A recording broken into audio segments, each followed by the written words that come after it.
सातबारा सरसकट पुरा करायला तयार नाही। सातत्यानं शेतकरी रस्त्यावर उतरतोय, मोठ्या प्रमाणात आपण आंदोलनं करतोय। त्याचाच एक भाग म्हणून मी 20 दिवसापूर्वी बुलढाण्याला बेमुदत अन्न त्यागायला बसलो होतो। महाराष्ट्रभरातला सगळा शेतकरी रस्त्यावर उतरला। सरकारच्या वतीनं गिरीभाऊ महाजन चर्चेसाठी आले आणि त्यांनी सांगितलं 5-6 दिवसात तुमची मुख्यमंत्री साहेबांबरोबर बैठक लावून तुमचं म्हणणं ऐकून घेऊन सकारात्मक मार्ग काढू। आता 19 दिवस उलटून गेले तरी सुद्धा हे सरकार चर्चा करायला तयार नाही। सरकारने आम्हाला फसवलेला आहे, शब्द मिळवलेला आहे। पण आज सकाळी आम्ही सरकारला आठवण करून देण्यास सगळे शेतकरी मित्रांनी विधान भवनात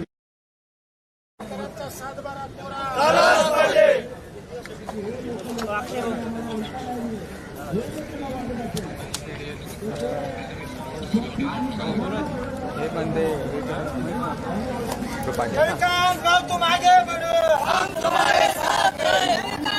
तुम आगे बढ़ो, हम तुम्हारे साथ हैं। आवाज येईल ना प्रॉपर?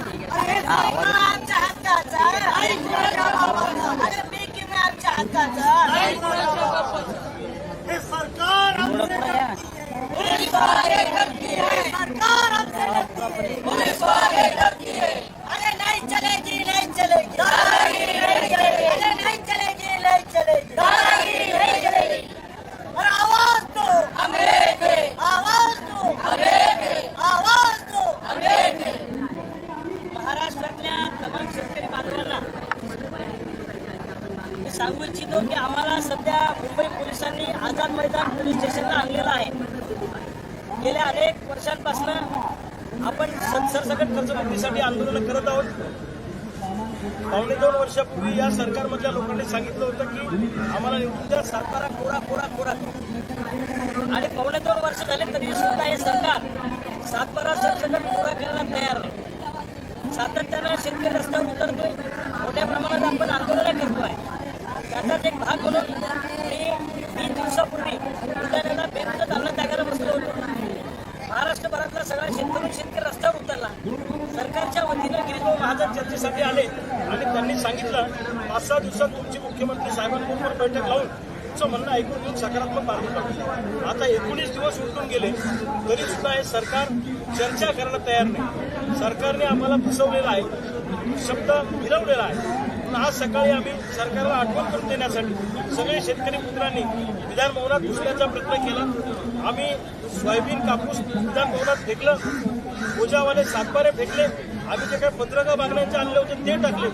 पण पोलिसांच्या खांद्यावर बंदूक ठेवून सरकारने आंदोलन दडपण्याचा प्रयत्न केला। आम्हाला फरफटत ओढत आणून या ठिकाणी आझाद मैदान पोलीस स्टेशनला अटक करून ठेवलेलं आहे। महाराष्ट्रातल्या शेतकऱ्यांना मला सांगायचं आहे की कर्जमुक्ती फक्त काय आमच्या मोजक्या लोकांनाच पाहिजे आहे का? तुम्ही घरी टीव्हीवर पाहू नका, फक्त नुसतं फेसबुकवर पाहू नका, रस्त्यावर उतरा। जोपर्यंत महाराष्ट्रातला शेतकरी रस्त्यावर उतरणार नाही तोपर्यंत ही औलाद ऐकणार नाही, लक्षात ठेवा। ये जो अभी झाकी है, अभी असली पिक्चर बाकी है। आता बघू कशी आहे सरसकट कर्जमुक्ती करत नाही तर, पण तुमची सगळ्यांची साथ लागणार आहे, लक्षात ठेवा भावांनो। तुमची जोपर्यंत तुम्ही रस्त्यावर येणार नाही, आम्हाला फोन करून लोक विचारतात कर्जमुक्तीचं काय झालं।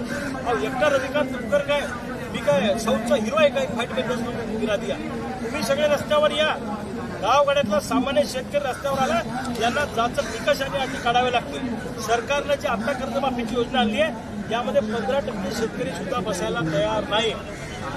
उदाहरणार्थ त्यांनी सांगितलं 2019ला ज्यांनी कर्जमाफी घेतली त्यांना फक्त 50,000 रुपये दिले, अशा पद्धतीनं त्यांनी त्या ठिकाणी सांगितलेलं आहे।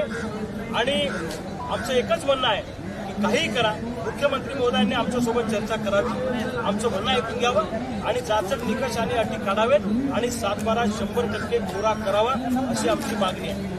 आणि जोपर्यंत सरसकट सातबारा कोरा होत नाही तोपर्यंत लढाई थांबणार नाही। आता आम्ही तुरुंगात जाऊ, आम्ही जामिनावर बाहेर येऊ, पुन्हा आम्ही आंदोलन करू, पण तुम्ही हातावर हात धरून बसू नका। महाराष्ट्रातल्या शेतकऱ्यांनी एकजूट दाखवण्याची गरज आता झालेली आहे, लक्षात ठेवा। नाही तर तुकड्या तुकड्यात आपण भांडलो किंवा त्याला राजकीय वळण देण्याचा प्रयत्न केला, हा प्रश्न सुटणार नाही। हक्काचा पीक विमा, सरसकट सातबारा कोरा ह्या मागण्या आपल्या आहेत आणि त्या मान्य झाल्या पाहिजे अशी आमची मागणी आहे। रविकांत भाऊ तुम आगे बढ़ो, हम तुम्हारे साथ हैं। रविकांत भाऊ तुम आगे बढ़ो, हम तुम्हारे साथ हैं। क्रांतिकारी शेतकरी संघटनेचा क्रांतिकारी शेतकरी संघटनेचा